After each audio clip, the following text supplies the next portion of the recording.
تو کوشش یہی کرو بھائی, ہم صحت مند ہیں, ہم سب ٹھیک, سب کیا چل رہا ہے, اوکے کی رپورٹ چل رہی ہے. جب کوئی پوچھا کرے کیا حالات ہیں, بولو سب اوکے کی رپورٹ ہے.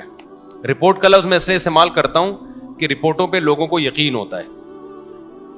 دیکھو آپ کسی سے پوچھ رہے ہیں کہ آپ کے جگر ٹھیک کام کر رہا ہے, لیور ٹھیک ہے, آپ کا کڈنی ٹھیک ہے, وہ کہے گا ہاں ٹھیک ہے. آپ کہیں گے رپورٹ ہے تمہارے پاس, لیب سے رپورٹ ہے, وہ کہے گا ہاں جی یہ رپورٹ ہے. تو رپورٹ دیکھ کے یقین آ جائے گا نا. تو صرف یہ نہیں بتایا کرو میں خیریت سے ہوں, آپ بولو میرے پاس خیریت کی باقاعدہ رپورٹ ہے. ٹھیک ہے.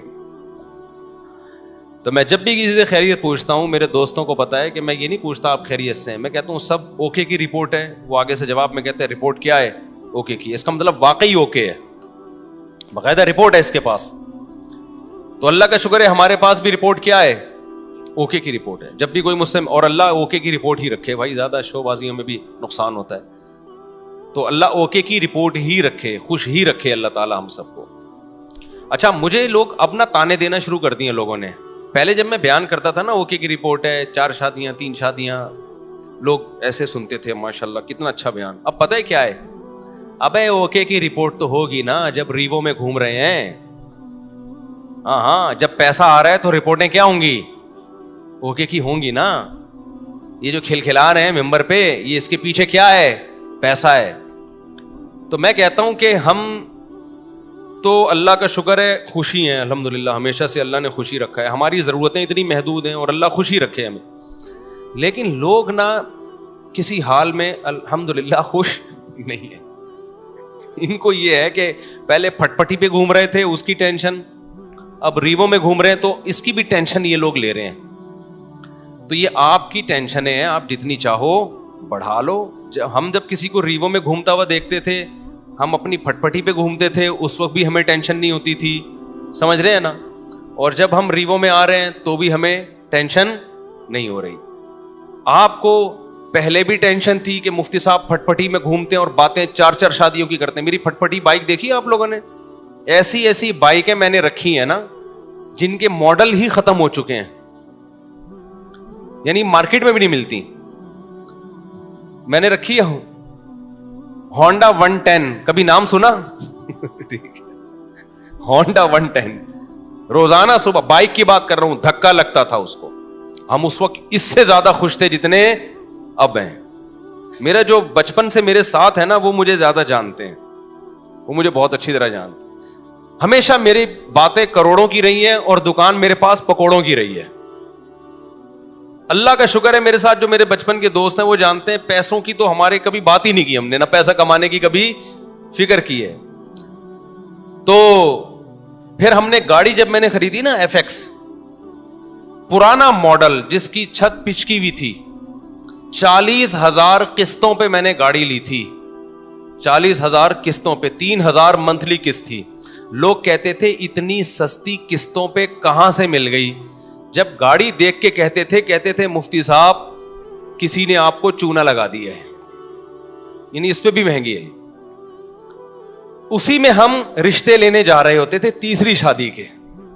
اس کو کہتے ہیں دکان پکوڑوں کی اور باتیں کرو, خوشی خوشی جاتے تھے, خوشی خوشی. اسی گاڑی کو دیکھ کے رشتے ریجیکٹ بھی ہوتے تھے, ٹھیک ہے نا. پھر بھی ہم اب سے زیادہ خوش تھے الحمدللہ, اب سے جتنے اب خوش ہیں اس سے زیادہ خوش تھے. تو نہ ہم FX میں ہم پریشان تھے, میں تو اس پہ خوش ہو رہا تھا یار ہماری اوقات تو FX کی بھی نہیں ہے.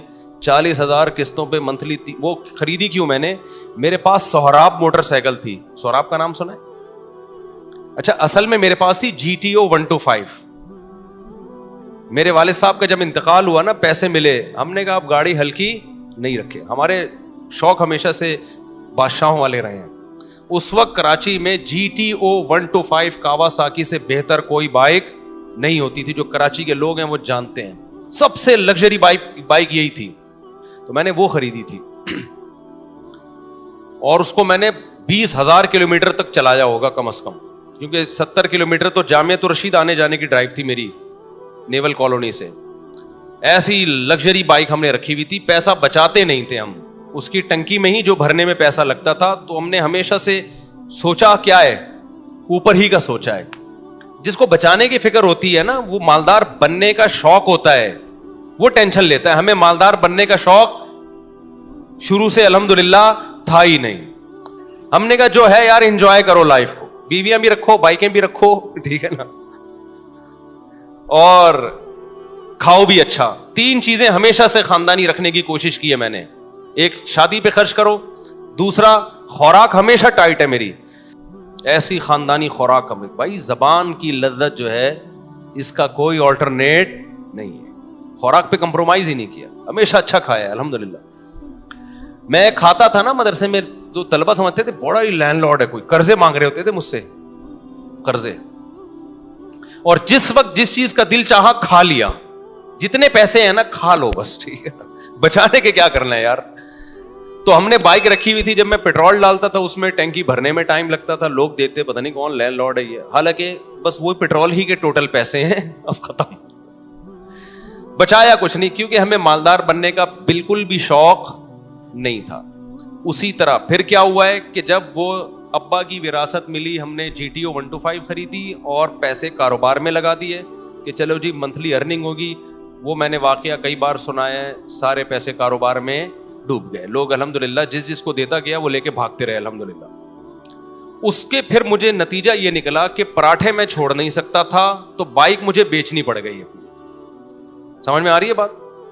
اب خوراک میں اور بائک میں جب ٹکراؤ ہوگا تو بائک کو قربان کر دو, خوراک کو قربان مت کرو. اچھا بچے بھی تھے گھر میں, ان کے بھی خرچے تھے. بائک بیچ کے پھر ہم نے سستی بائک خریدی سہراب, اب پتہ نہیں آتی, اتوار بازار نہیں ویسے پرانی. اب جب ہم نے سستی بائک خریدی اس کو لے کے ہم بھی گھومتے تھے, ہمارے دوست احباب بھی, مفتی صاحب بائک چاہیے تھوڑی دیر کے لیے, مل جائے گی, لے جا بھائی تو سستی بائک ہے, جو چاہے لے جائے اس کو. وہ کیا ہوا, اس کا لاک ہی نہیں تھا, اتنی سستی تھی, تو وہ بھی چوری ہو گئی اللہ کے فضل سے. ایک دن مسجد میں کوئی نمازی بھائی آئے, انہوں نے دیکھا کہ یہ لاوارث بائک ہے اور اگنیشن اس کا لاک ہی نہیں ہوتا, تو وہ لے گئے اللہ کے فضل سے. نماز انہوں نے پڑھی, انہوں نے کہا اگلی نماز میں یہ گناہ معاف ہو جائے گا. میں جب آیا تو بائک ہی نہیں ہے. اب میں نے کہا یار اب میں گاڑی خریدوں گا. دکان پکوڑوں کی باتیں کون سی, یہ میں واقعات آپ کو موٹیویٹ کرنے کے لیے سنا رہا ہوں. اور جو لوگ مجھ پہ تانے کرتے ہیں نا, اب ریوو ویجیو میں گھوم رہا ہے تو باتیں تو کرے گا ایسی, تو یہ موٹیویٹ کر رہا ہوں میں. ہر آدمی کا اپنا اسٹائل ہوتا ہے نا موٹیویٹ کرنے کا. تو میں نے کہا اب سہراب چلی گئی ہے, اب ہم کیا لیں گے, گاڑی ہی لیں گے, 4 پہیوں پہ آئیں گے. بھائی یہ بائکیں بہت ہو گئی, 4 پہیوں پہ آئیں کہاں سے. 25,000 کی سہراب خریدی تھی, وہ بھی چوری ہو گئی. تو اب ہم کیا کریں گے بھائی. پھر ہم نے کیا کیا, میں نے کہا کہ ایک دوست سے, بھائی یہ جو اشارہ کر رہے ہیں بیٹھ جائیں نا, جو کھڑے نہ ہو. تو میں نے کیا کیا, میں نے کہا کہ اب میں گاڑی خریدوں گا. گاڑی کہیں مل نہیں رہی تھی, تو پھر ایک شاگرد کے پاس سے 40,000 قسطوں پہ مل گئی گاڑی ہمیں, FX. 4 ٹائر اس کے پنچر تھے, چھت اس کی نیچے پچکی ہوئی تھی. ہم وہ جنازہ اٹھا کے لے آئے گھر میں. تو اب میں مسجد کا امام ہوں, تو بہت سارے مریدین نے مل کے نا ٹھک ٹھک ٹھک اس کو بنانا شروع کر دیا. پیسے نہیں لگائے, یوں کیا, چھت اوپر ہو گئی اس کی. FX میں یہ بڑی بات ہے کہ ڈینٹنگ پینٹنگ کا زیادہ, ہاتھ سے ہی ڈینٹنگ پینٹنگ کا کام ہو جاتا ہے اس میں. تو بہرحال ہمیں اس کی خوشی تھی کہ گاڑی آ گئی ہمارے پاس, رشتے مانگنے میں آسانی ہو گئی ہمیں. تو اس میں تھوڑے تھوڑے تھوڑے تھوڑے تھوڑے تھوڑے پیسے لگا کے میں نے کیا کیا, بالآخر اب میں نے کہا یہ بہت بہت کام نکال رہی تھی وہ. میں نے کہا جیسے کسی نے مجھے پہنائی ہے تو اب یہ کسی اور کو پہنا دو آپ. یہی حل ہوتا ہے پرانی چیزوں کا.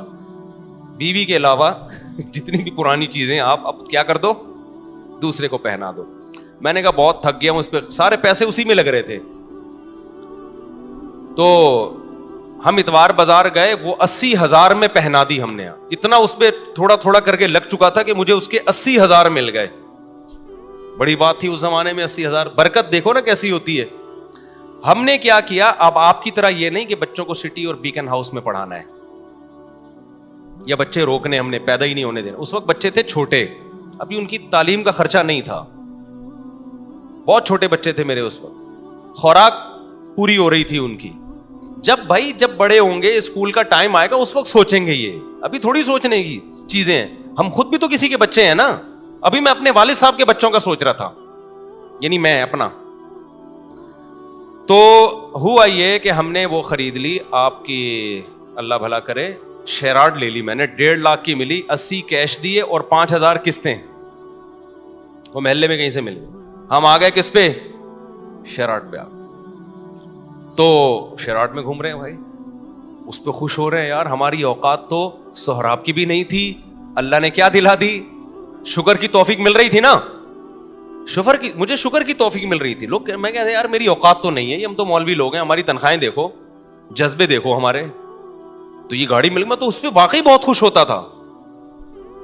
ایک دفعہ میں گاڑی لے کر گیا ہوں, کسی بڑے جلسے میں میرا خطاب تھا, لوگ لینڈ کروزر میں بڑی بڑی گاڑیوں میں آ رہے تھے, میری بھی بڑا استقبال ہوا. میں گیا, ہمارے دوستوں نے کہا مفتی صاحب ایف ایکس میں نہیں بیٹھنا, جا کے آپ کی پرسنالٹی پہ یہ ایف ایکس سوٹ نہیں کر رہی ہے, کیونکہ یہاں بڑے بڑے علماء آئے ہیں بڑی بڑی گاڑیوں میں. میں نے کہا ایسی کی تیسی بھائی, ہم کس میں بیٹھیں گے؟ اپنی ایف ایکس میں.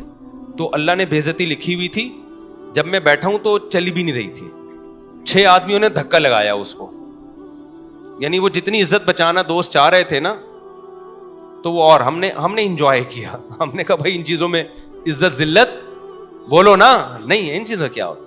ہمارا مقصد تھا بیان کرنا, بیان اگر اچھا ہو گیا تو ٹھیک ہے, میں گدھے پہ جاؤں, میں گھوڑے پہ جاؤں, میں سائیکل پہ جاؤں, میں ایف ایکس میں جاؤں. میں آپ کو اس لیے یہ سارے واقعات شو مارنے کے نہیں بتا رہا, خام خواہ کی ٹینشنیں کیوں پالی ہوئی ہیں بھائی تم لوگوں نے, بلا وجہ اپنا معیار اتنا اونچا کیوں رکھا ہوا ہے؟ وہ معیار نہیں ملتا تو ٹینشن میں جاتے ہو. پھر ہم تو یہ سوچ رہے تھے یار ہماری اوقات موٹر سائیکل کی نہیں ہے, اللہ نے 125 دلا دی GTO. ہماری اوقات تو 125 کی نہیں, اللہ نے ایف ایکس دلا دی. ہماری اوقات تو ایف ایکس کی ہے, اللہ نے شیراٹ دلا دی. نہیں یاری بات سمجھ میں, ہم شیراٹ میں گھوم رہے ہیں بھائی, بڑا انجوائے کر رہے ہیں. وہ شیراٹ بھی گئی, کیسے گئی؟ بڑا دکھ بھلا واقعہ ہے. مجھے ایک فراڈی مل گیا, بس فراڈی بہت ملے ہیں. وہ شیراٹ, اس میں ایک آخری جو دھچکا لگنا تھا نا مجھے, شیراٹ بک گئی میری. اب جب شیراٹ گئی تو ہم پھر روڈ پہ آ گئے. ٹھیک ہے, تو میں پھر یہاں سے بسوں میں جاتا تھا, W11. اب میں اس وقت مشہور ہو چکا تھا, تو مجھے W11 میں لوگ پہچاننے لگے تھے, مفتی صاحب آپ بس میں, 2 منٹ کی چرنگی ہے نا یہاں پہ, مجھے اچھی طرح یاد ہے. میں آ رہا تھا وہاں اترنے, یار آپ بس میں؟ تو میں کہا بھائی میرے بس میں ہی جانا رہ گیا ہے ابھی, اس کے علاوہ میرے بس میں ہے نہیں. تو میں خوش تھا اس پہ, اور اللہ کی قسم خوش تھا, اوپر سے نہیں کہ میں وہ کر رہا ہوں, میں بہت خوش تھا الحمدللہ کہ یار میری ضرورت تو اس کی بھی نہیں ہے, اللہ مجھے بس کا کرایہ تو ہے نا, ورنہ بہت سے لوگ تو بس کا کرایہ نہیں ہوتا. جذبے اسی طرح, رشتے نہیں, گلگت جا رہا ہوں رشتوں کے لیے. لوگ کہہ رہے ہیں آپ کے پاس ہے کیا؟ بھائی میری ٹوٹل میری یہ ارننگ ہے منتھلی, اس میں اللہ کا شکر ہے گزارا اچھا ہو رہا ہے, تو آپ کی بچی کا بھی گزارا ہو جائے گا. انہوں نے کہا نہیں ہوگا. ہم نے کہا جاؤ, نہیں ہوگا تو باڑ میں جاؤ. ٹھیک ہے نا, کسی کے سامنے بھیک تھوڑی مانگنی ہے, ایسی کی تیسی. اچھا خیر, پھر مل بھی جاتے ہیں رشتے. تو اسی غربت میں ہماری تیسری بھی ہو گئی الحمدللہ. کتنی ہو گئی؟ تیسری. اچھا بھائی, تو ہمیں اس کی بھی خوشی کہ اوقات ہماری ایک کی بھی نہیں ہے, اور شادیاں کتنی ہو گئی, ہو جاتی ہیں یہ, میں آپ کی بھی ہو جائیں گی, اور اچھے لوگ مل گئے مجھے. لیکن میں جیسے جیسے دیکھ رہا تھا کہ میری شادیاں ہو رہی ہیں, بچے پیدا ہو رہے ہیں, میری سورس آف انکم آٹومیٹیکلی بڑھ رہی ہے. ایسے ذرائع سے رزق مل رہا ہے جہاں سے تصور بھی نہیں تھا. ایسے ذرائع سے رزق مل رہا ہے جہاں سے تصور بھی نہیں ہے. اب میں ان کو واقعات سناؤں آپ کے ہوش اڑ جائیں گے, کیسے ذرائع سے. ضرورتیں پوری ہو رہی ہیں, اسٹاک کچھ بھی نہیں ہو رہا, ایک دھیلا بھی جمع نہیں ہو رہا ہے, لیکن مجھے فکر نہیں ہے کہ کل کہاں سے کھاؤں گا, کل کہاں سے, اگلے مہینے. بھائی جب اب تک اللہ نے رکھا ہوا ہے نا, تو آگے بھی ہو جائے گا. پھر ایک دن میرے گھر میں بڑا خرچہ آ گیا, ایک بڑا خرچہ. یعنی ڈاکٹر نے کہا بھائی ڈلیوری آپریشن سے ہوگی, آپریشن کے پیسے نہیں تھے میرے پاس. بچہ پیدا ہونے کا وقت آیا اور ڈاکٹر نے کہا بڑا آپریشن ہوگا, اور بڑے آپریشن میں اچھے خاصے پیسے لگ جاتے ہیں. وہ پیسے میرے پاس بولو نہیں تھے. سمجھتے ہو کہ نہیں سمجھتے؟ تو میں کیا کرتا بھائی, کوئی بات نہیں بھائی. سسرال سے فون آیا, پیسوں کی ضرورت تو نہیں ہے. میں نے کہا بالکل ضرورت نہیں ہے. دوست احباب نے کہا پیسوں کی ضرورت تو نہیں ہے. میں نے کہا بالکل بھی ضرورت نہیں ہے, میرے پاس پیسے ہیں کہاں سے, مجھے نہیں. پیسے دماغ لڑایا کہ کیا کرو. کوئی بات نہیں, گھر میں ایسی چیزیں ہوتی ہیں, بھیج دو اس کو یار. کیا خیال ہے بھائی؟ بھائی گھر میں سب چیزیں بیچ دو یار, ابھی ضرورت پوری کرو. کوئی بات نہیں, پھٹے پہ سوئیں گے یار, کیا ہے اس میں. بھیک مانگنے سے بہتر ہے لوگوں کے سامنے اپنی غربت, اور بھیک مانگنے سے بہتر ہے پھٹے پہ سو جاؤ. صبح رات کی بچی ہوئی, میں ایسے علماء کو جانتا تھا جن کی 2 بیویاں تھیں, سوکھی روٹی صبح قہوے میں ڈبو کے کھا رہے تھے وہ. نہیں یہی بات میرا خیال ہے سمجھ میں. ایسے غریب لوگ بھی میرے علم میں ہیں. تو ہم نے کہا یار ہم بھی کس پہ آ جائیں گے. تو اب میں نے غور لڑایا تو مجھے ایک بکری نظر آئی اپنی, ایک اضافی. میں اس کے پاس گیا, اس سے میں نے معذرت کی. وہ ایک اضافی چیز تھی, اس کی طرف دماغ نہیں جا رہا تھا میرا. میں نے کہا میں آپ سے معذرت چاہتا ہوں, آپ کو بھیٹ چڑھانا پڑ گیا ہے مجھے. ٹھیک ہے, سمجھ میں آ رہی ہے بات. اللہ کا کرنا یہ ہوا کہ ہمارے ایک دوست آئے, بہت ہی قریبی جگری دوست. انہوں نے مجھے کچھ پیسے قرض میں دے دیے بغیر مانگے. ان کو پتا تھا کہ یار مفتی صاحب کے ابھی کیس ہے, ابھی اچانک ان کے لیے پیسوں کا انتظام کرنا مشکل ہوگا. وہ آئے, انہوں نے مجھے پیسے دیے. تو میں نے کہا بھائی میرا تو یہ تھا کہ کل بکری بیچوں گا اور یہ اپنے گھر کے سارا سامان بیچ کے, جو بھی بک سکتا ہے بیچ کے میں ان کے قرضہ ادا کر دوں گا. تو وہ مجھے خود دے کے چلے گئے. وہ معاملہ تو نمٹ گیا, بچہ ہو گیا الحمدللہ. وہ بچہ ماشاء اللہ اچھلتا کودتا ہے, قرآن اب تو بڑا ہو گیا. اس کو نہیں پتا, اس کو بھی یہ واقعہ نہیں پتا کہ تو کیسے پیدا ہوا ہے. گھر والوں کو بھی نہیں پتا, یہ بھی بتا دوں, میرے گھر والوں کو بھی معلوم نہیں, میرے سسرال کو بھی پتا نہیں. یہ پہلی دفعہ میں آپ کے سامنے شیئر کر رہا ہوں. اور یہ بھی اس لیے شیئر کر رہا ہوں کہ لوگ بہت تانے دیتے ہیں آج کل نا, الٹی الٹی باتیں بہت کر رہے ہیں میرے خلاف. تو میں نے کیا کیا, وہ ایک صاحب ہمارے قریبی دوست تھے. یہ نہیں کہ ان کے سامنے میں کہا پیسے ہی نہیں ہیں, یوں ہے یار. بعض دفعہ پیسے آدمی ایسے نہیں مانگ رہا ہوتا, رونا شروع کر دیتا ہے, اس سے اگلا خود ہی سمجھ جاتا ہے کہ پیسے نہیں. خیر جی, انہوں نے مجھے لون دیا, قرضہ, کہ کل دے دینا. اچھا قرضہ بھی ایسا کہ میں نے کہا کل میں دے دوں گا. جب انہوں نے بہت اصرار کیا, میں نے کہا ٹھیک ہے, فوری تو جمع کرانے. میں نے کل میرے یہی تھا کہ اگلے دن کیا ہوا ہے کہ میں نے کہا بکری بھی اور یہ سب چیزیں بیچنے کے لیے میں نے بات کی. وہ میرے پاس آئے اور میں نے کہا آپ کا قرضہ آپ کو انشاءاللہ مغرب تک مل جائے گا واپس. انہوں نے کہا مصعب مجھے نہیں چاہیے.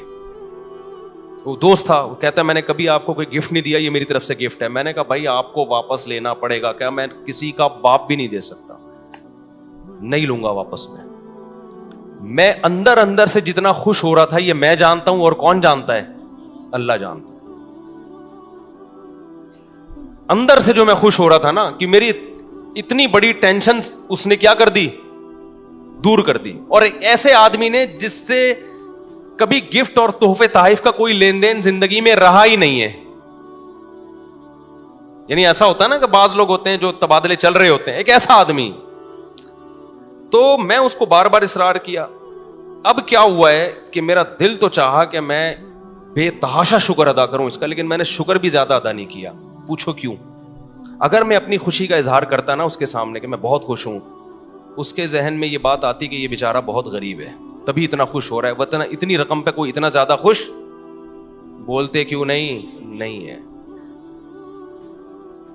میں سمجھا پا رہا ہوں اپنی بات. نارملی شکریہ ادا کیا میں نے, دعائیں بہت کی پھر اس کے لیے اللہ سے گڑ گڑا کہ اللہ اس نے میری اتنی بڑی ٹینشن دور کر دی, تو اس کے مال میں برکت دے, اس کے رزق میں برکت دے. اس کو کیا پتا کہ اس نے میرے ساتھ کیا ہے. لیکن میں نے اس کا زبان سے زیادہ شکریہ ادا نہیں کیا, کیونکہ آپ کسی کو ایک اماؤنٹ دیں اور وہ بچھا چلا جائے, اس کے دل میں آ سکتا ہے کہ لالچ پیدا ہو گئی, یہ دوبارہ بھی نکلوانا چاہ رہے ہیں. اس کے دل میں آ سکتا ہے اچھا یار ہمیں تو پتہ نہیں تھا ان کے مالی حالات اتنے خراب چل رہے ہیں, یہ اتنی سی رقم پہ اتنا خوش ہو جائیں گے. لیکن میں نے دعائیں اس کے لیے بہت. جب اللہ نے میری مالی حالات اچھے کر دیا, بہت اچھے حالات ہیں, پھر میں نے اس کو یہ واقعہ سنایا. میں نے کہا آپ نے جو 12 سال پہلے میرے ساتھ تعاون کیا تھا نا, آپ کو نہیں پتا تھا آپ نے کتنی بڑی خدمت کی, لیکن میں نے اتنی دیر آپ کے لیے بیٹھ کے دعائیں مانگی, اتنا بڑا احسان کیا آپ نے میرے اوپر. میں نے کہا اس وقت میں نے اس لیے شو نہیں کیا کہ آپ سمجھتے پتہ نہیں یار یہ کیا چل رہا ہے مارکیٹ میں, سمجھتا ہے کہ نہیں سمجھتا ہے. تو ایسے ہماری زندگی میں بہت کچھ آتا رہا, بہت سے رشتے ہمارے ریجیکٹ ہو گئے کہ جی اتنا تولہ سونا, اتنا. ہم نے کہا جاؤ اتنے تولے سونا. انہوں نے کہا قرض لے لیں. میں نے کہا ہم جب بچہ بیمار تھا تو ہم نے قرض نہیں لیا یار, تو ہم اب شادی کرتے ہوئے قرض لیتا ہوا اچھا لگے گا آدمی, لوگ بولیں گے ہماری ایک نہیں ہو رہی ہے, چوتھی کے لیے قرضے مانگ رہے ہیں. یہ تو عیاشی ہے نا. ہو گئی ٹھیک ہے, نہیں ہوئی تو بھائی ہم نے اس طرح سے اللہ کا شکر ہے زندگی گزاری. میں نہیں کہہ رہا کہ ہم سے کبھی کوئی اس بارے میں ہو سکتا ہے کچھ استغنا کے خلاف کام ہو گئے ہوں تو, لیکن مقصد آپ کو بتانے کا یہ ہے کہ ہم اس وقت بھی خوش تھے, اس وقت بھی خوش تھے. اول تو میں کہتا ہوں ڈاکٹروں کے پاس آپ ایسے ہاسپٹل میں لے کے کیوں جا رہے ہو بچوں کو جہاں آپریشن ہوتا ہے, یہ بڑا مسئلہ آج کل ڈاکٹروں نے بنا دیا, یہ خرچہ خامخواہ کے ذمے لگا دیا ہے آپ کے. خیر, بچے بڑے ہوتے گئے تو سارے خرچے پورے ہوتے گئے الحمدللہ. اب رپورٹ جو چل رہی ہے 15.16 کی رپورٹ چل رہی ہے, تو اب تک بھی سارے خرچے پورے ہو رہے ہیں. اور پھر چوتھی تو میری اب ہوئی ہے نا. لوگ کہتے ہیں اب تو مولوی صاحب ریوو میں گھوم رہے ہیں تو شادیاں تو ہوں گی. بھائی 3 جو تھیں وہ اس حالت میں تھوڑی تھیں. تو جب آپ بچانے کی فکر کرتے ہو, دولت مند بننے کی کوشش کرتے ہو, تو اسٹریس میں جاتے ہو. آپ کی بیسک ضرورتیں پوری ہوتی رہیں, خوش رہو, اللہ مزید پوری کرتا رہے گا. خوشیاں آتی رہیں گی, ٹینشنیں ختم ہوتی رہیں گی. اور میں اب بھی لوگوں کو کہتا ہوں کہ یہ جو میرے حالات ہیں کسی بھی وقت تبدیل بھی ہو سکتے ہیں. ایسی حالت اللہ کر دے, آزمائش میں ڈال دے کہ کھانے کو روٹی نہ رہے, اللہ بچائے ہمیں ایسی آزمائش, لیکن ہو سکتا ہے. پھر اس پہ یہ کوئی نہیں کہے کہ اچھا اتنی شادیاں, اتنے بچے, کھانے کو روٹی نہیں ہے. کوئی بات نہیں, ایک بچے میں بھی اللہ روزی چھین سکتا ہے اور 20 بچوں میں بھی اللہ روزی چھین سکتا ہے. آپ کو اللہ پہ یہ ایمان رکھنا ہے کہ رزق کا تعلق اولاد کے ہونے یا نہ ہونے سے, بیویوں کے ہونے یا نہ ہونے سے نہیں ہے. ہم نے ایسے لوگ بھی دیکھے 4 بیویاں خوش ہیں, اور ایسے بھی دیکھیں ایک بیوی کو کھلانے کے پیسے نہیں ہیں, اور ایسے کنوارے بھی دیکھیں کہ شادی نہیں کرتے پیسہ بچانے کے لیے, پھر بھی دیوالیہ ہو گیا ان کا. تو اللہ اگر عذاب دینا چاہے گا, ایک بچے کو ٹینشن بنا دے گا, اس کے کھلانے کے پیسے نہیں ہوں گے, اور کھلانے پہ آئے گا تو درجنوں بچوں کو بھی لگژری لائف دے دو گے تم. تو کبھی نسل مت روکو یہ سوچ کے کہ میں کھلاؤں گا کہاں سے. یہ پیغام ہے جو میں نے دینے کے لیے نا اتنی لمبی کہانی سنائی ہے آپ کو. یہ سچی کہانی ہے, یہ جھوٹی کہانی نہیں ہے. سمجھتا ہے کہ اس دور میں مجھے یاد ہے میرے پاس کمپنیوں کے اونر آتے تھے کہ آپ اپنا نام دے دیں اور ہم آپ کو اتنے % کمیشن دیں گے, صرف نام دے دیں آپ. مجھے لوگوں نے کہا مفتی صاحب آپ کا شہد کا بزنس ہے, آپ ایک دفعہ اناؤنس کر دیں. تو یہ کام میں نے نہیں کیا, کیونکہ مجھے یہ کام غیر اخلاقی لگتا تھا کہ میرا نام مشہور ہوا ہے مذہب سے, میں اس کو استعمال کروں تجارت میں. میں نے کمپنی بھی بنائی, بزنس بھی کیا, اب تک کر رہا ہوں, نہ کمپنی کا کسی کو بتایا اور نہ بزنس کا کسی کو بتایا. تو یہ میں اس لیے کہہ رہا ہوں, آج لوگ کہتے ہیں نا بہت یہ مولوی لوگ ایسے, مولوی لوگ, آپ مولویوں میں اٹھ کے بیٹھ کے دیکھو گے نا, کسی کے بارے میں 2-4 باتوں سے فوراً تبصرہ کر دینا ٹھیک نہیں ہوتا. جب تک کسی کے ساتھ رہو نہیں, ہم بار بار کہہ رہے ہیں ہم بہت نیک نہیں ہیں, لیکن جو پیسوں کی اور ان چیزوں کے الزامات ہمارے اوپر لگ رہے ہیں نا, اتنی تو صفائی میرے ذمہ بنتی ہے نا کہ میں دوں. اور میرا فلسفے کی ایسی کی تیسی ہو رہی ہے. میں لوگوں سے کہتا ہوں اولاد کثرت سے پیدا کرو, زیادہ شادیاں کرو. لوگ فوراً کہتے ہیں ابے ان لوگ کے پاس تو ریوو میں گھومتے ہیں نا اس لیے یہ باتیں کر رہے ہیں. او بھائی جب ہم یہ باتیں کر رہے تھے ہمارے پاس رکشے کے پیسے نہیں تھے, اور اس وقت ہماری اولادیں بھی تھیں, بیویاں بھی تھیں. تو مجھے اس پہ غصہ آتا ہے کہ میری ساری جو 20 سال کی محنت ہے نا وہ لوگ 2 جملوں میں کیا کر دیتے ہیں, اڑا دیتے ہیں. تو پیسہ بھی اس میں, اولاد کی کثرت میں پیسے کا کوئی دخل نہیں ہے. تبھی تو دیکھو جتنا پیسہ ہوگا 2 بچوں کے درمیان وفا اتنا ہی زیادہ ہوگا. تو یہ سوچ کی بات ہے. دل بڑا ہوگا تو اولاد زیادہ ہوگی, اللہ پہ توکل ہوگا. دل چھوٹا ہے تو بچے کم ہوں گے, اللہ پہ توکل نہیں ہوگا. اور جب اللہ پہ توکل نہیں ہے, کروڑوں روپے میں بھی انسان ٹینشن میں ہوتا ہے, اور جب اللہ پہ توکل ہے تو کچھ بھی نہ ہو پھر بھی ٹینشن میں نہیں ہوتا. اس چیز کو سمجھنے کی ضرورت ہے. سمجھتے ہو؟ اچھا بھائی, اور یہ وہ ٹینشن ہے جو میں بار بار کہتا ہوں, اس ٹینشن میں تمہیں ثواب بالکل بھی نہیں مل رہا. اللہ کو غصہ آ رہا ہے کہ اتنی نعمتیں دی ہوئی ہیں, جب پیدا ہوا تھا کمبخت ماں کی چھاتیوں میں دودھ پیدا کر دیا, یہ بتانے کے لیے کہ میں تیری پیدائش سے غافل نہیں ہوں, مجھے سب پتا ہے کہ تجھے کیا ضرورت ہے. اتنی بڑی نشانی دیکھ کے بھی تو ٹینشن لیتا ہے کہ پتہ نہیں میرا کیا ہوگا. پھر اللہ کو غصہ آتا ہے, اور اللہ کا غصہ آنا پھر بجائے تو آپ کو ڈبل نقصان, ایک ٹینشن کا نقصان, ایک اللہ کے غضب کو دعوت دینے کا نقصان. تو اس لیے خوش رہا کرو, ٹینشن صرف ایک ہی پالو, آخرت میں بنے گا کیا. صحیح ہے نا. اچھا, اس مضمون کو میں مکمل کرنے کے لیے کہہ دوں, بعض دفعہ طبعی طور پر کسی چھوٹے سے حادثے پہ ٹینشن ہوتی ہے. دیکھو ٹینشن کی 2 قسمیں ہیں, ایک عقلی اور ایک طبعی. اس کو سمجھنے کی ضرورت ہے.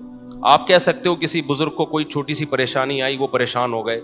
آپ کو, ہم نے تو سنا ہے کہ بزرگوں کو تو پریشانی نہیں ہوتی, وہ تو آخرت ہی کی پریشانی لیتے ہیں, دنیا کی نہیں ہوتی. دیکھو وقتی اور عارضی طور پر انسان کو غم ہوتا ہے, اس کو کہتے ہیں طبعی غم. یہ انسان کے بس میں نہیں ہے.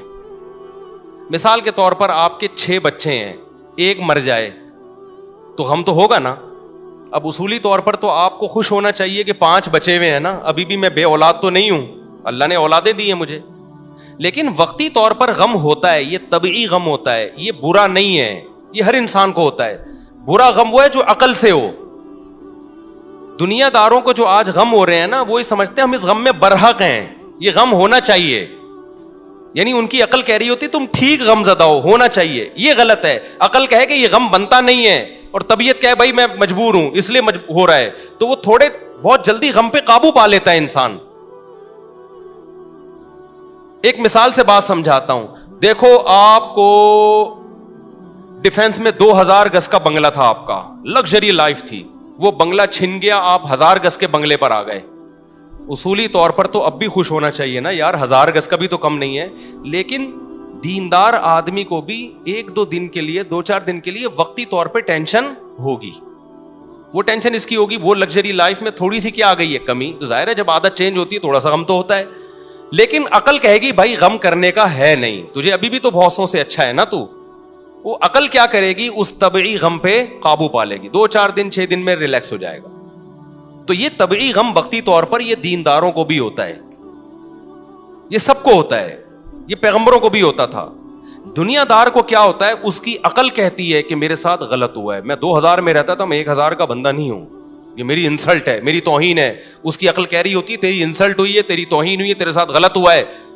اس کی عقل اس کے طبعی غم کو قابو نہیں پاتی, بلکہ اس کے طبعی غم کو اور زیادہ بڑھاتی ہے. اس سے بھی ڈپریشن میں جائے گا, خودکشی کی طرف جائے گا. تو یہ طبعی تو وقتی طور پر یہ طبعی طور پہ محبت بھی ہوتی ہے انسان کو, غم بھی ہوتا ہے. تو یہ شریعت میں برا نہیں ہے, کیونکہ یہ غیر اختیاری ہے. سمجھتے ہو کہ نہیں سمجھتے ہو؟